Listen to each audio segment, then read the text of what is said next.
नारद जी बोले, हे वेद व्यास जी, आकाशवाणी होने के बाद मैंने एक वीणा ली। उस वीणा को लेकर मैं हरि गुणगान करने लगा। उस समय मैं अपने मन में सोचा करता था कि प्रभु ने मुझे दूसरे जन्म में पुनः दर्शन देने के लिए कहा है।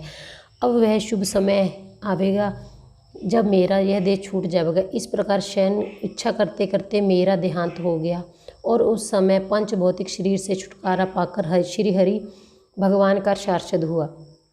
कल्प के अंत में जब श्री हरि भगवान का साक्षात हुआ। कल्प के अंत में जब श्री नारायण प्रलय के जल में शेष शैया पर शयन करने लगे, तब ब्रह्मा जी भी शयन करने की इच्छा से उनके हृदय में प्रवेश करने लगे। उस समय मैं भी उनकी श्वास के साथ श्री नारायण जी के हृदय में प्रवेश कर गया। 1000 बार चारों युग व्यतीत हो जाने पर ब्रह्मा जी ने अपनी निद्रा को त्याग कर जब फिर सृष्टि रचना का कार्य शुरू किया, उस समय उनके अंगूठे द्वारा मारीची, अत्रि, अंगिरा आदि ऋषियों के साथ ही मेरा भी जन्म हुआ। हे वेद व्यास जी, इस प्रकार त्रिभुवनपति की कृपा से मैं पितामह ब्रह्मा जी का पुत्र कहलाया और मुझे अपने पिछले जन्म का सारा वृत्तांत स्मरण रहा। फिर मैं वैकुंठ नाथ के दर्शनों के अभिलाषा के कारण दिन रात हरि भजन करता रहा। अब उस हरि कीर्तन का यह फल है कि मैं जिस समय भी श्री नारायण का स्मरण करता हूँ, उसी समय वे परम दयालु प्रभु मुझे दर्शन देते हैं। उस भजन के प्रभाव से तीनों लोकों में मेरी गति है। जहाँ भी मैं जाना चाहता हूँ, क्षण भर में पहुँच जाता हूँ। मेरे लिए कोई भी स्थान अगम्य नहीं है। हे व्यास जी, आप उन परब्रह्मा परमेश्वर की लीला का वर्णन कीजिए, जिससे आपको भी उस श्याम सुंदर के चरण कमलों का दर्शन प्राप्त हो सके तथा आपका हृदय उनके चरणानिबंधों का त्याग कर किसी दूसरी ओर ना जावे। यहाँ पर ये अध्याय समाप्त हो गया है। अभी दूसरा अध्याय शुरू कर देते हैं। है तो लंबा ही, पर कर देते हैं शुरू।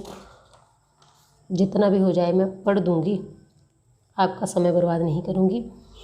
श्री नारद जी का व्यास जी को 4 श्लोकों में भागवत सुनाना तथा व्यास जी का बद्री वन में तप करना एवं श्रीमद् भागवत महापुराण की रचना करना। आप लोग सोचते होंगे कि मैं पढ़ते हुए कितनी गलतियां करते हैं, परंतु जब मैं ये पढ़ना शुरू करती हूँ उससे पहले भगवान के नाम की ज्योत जला लेती हूँ, क्योंकि जब हमारे घर में ज्योत जलती है तो पूजा के समय हमसे जो गलतियाँ होती हैं उनकी क्षमा हमें साथ साथ ही मिल जाती है। इसलिए इसमें डरने की कोई बात नहीं है।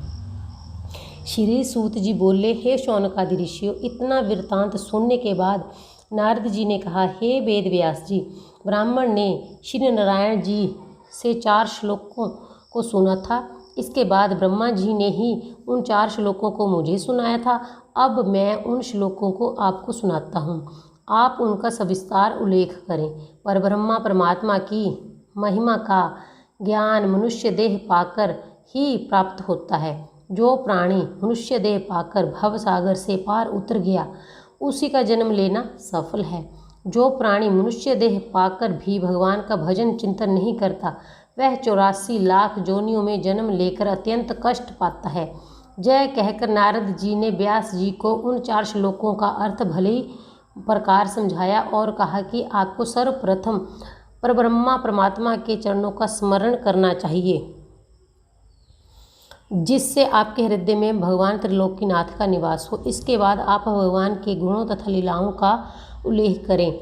इतनी कथा कहकर नारद जी वेद व्यास से विदा लेकर होकर चले गए। सूत जी बोले, हे ऋषियों, देवर्षि नारद परम धन्य है, जिन्होंने संसारी जीवों के कल्याण हेतु व्यास जी को ऐसा सुंदर उपदेश दिया। अस्तु नारद जी की आज्ञा मानकर श्री व्यास बद्री वन में जाकर श्री नारायण के ध्यान में लीन हो गए।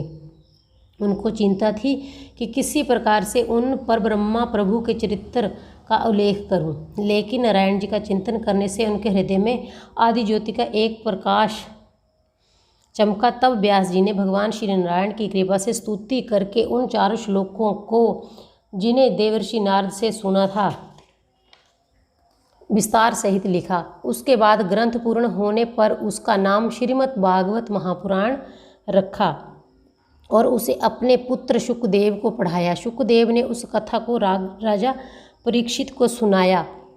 जिसके पढ़ने एवं सुनने से प्राणी माया मोह से छूटकर मोक्ष को प्राप्त करता है।